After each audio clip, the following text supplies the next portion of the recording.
Right now we have 55 albums. I'm super surprised at how many musicians there are in the Twin Cities. I do the raps and vocals and sing. He will make a lot of the beats. Well, the beat will bring out the vibe. The story comes from a lot of what's been going on or what I'll be thinking about. Driving around in the country, you know, with your best friends and going and performing for a different group of 300 to a couple thousand people every night is a pretty weird and cool thing. Can feel him creeping on me. The stuff that I have out right now I'd probably describe as like pop R&B. I think it was a really good like first project to put out there.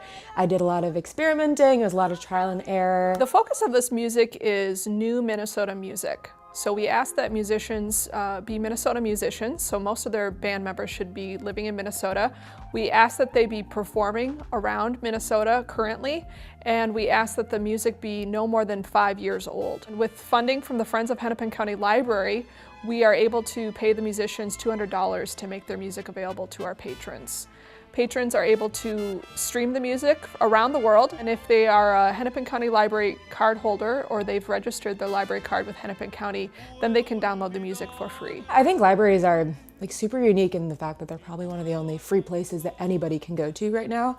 And so with that comes a bunch of exposure that people might not otherwise get, and there's so many resources that you can find there. So I think that having that music selection as well is really important. I was using the platform to discover new artists and local artists in the community. I think that a lot of the times it's easy to be swept up in the idea that most music happens in major hubs like LA or Nashville or New York, but to see that there are a lot of creators here in Minnesota is really cool. People want stuff now, they want it for free, they want easy access to it.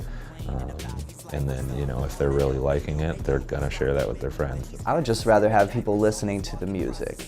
And it's amazing when people want to support and spend the $8 or whatever it is on iTunes, but that's not why I made this. I make this music so people will listen to it. Whatever I have to do to have more people listen to it, that's what I'll do. It's a good thing for the community, it's a good thing for kind of both parties and everyone really. It's kind of like one of those things, once it gets going, it just kind of keeps going, just because it's a really good program, and the way that MnSpin has it set up is really convenient and easy.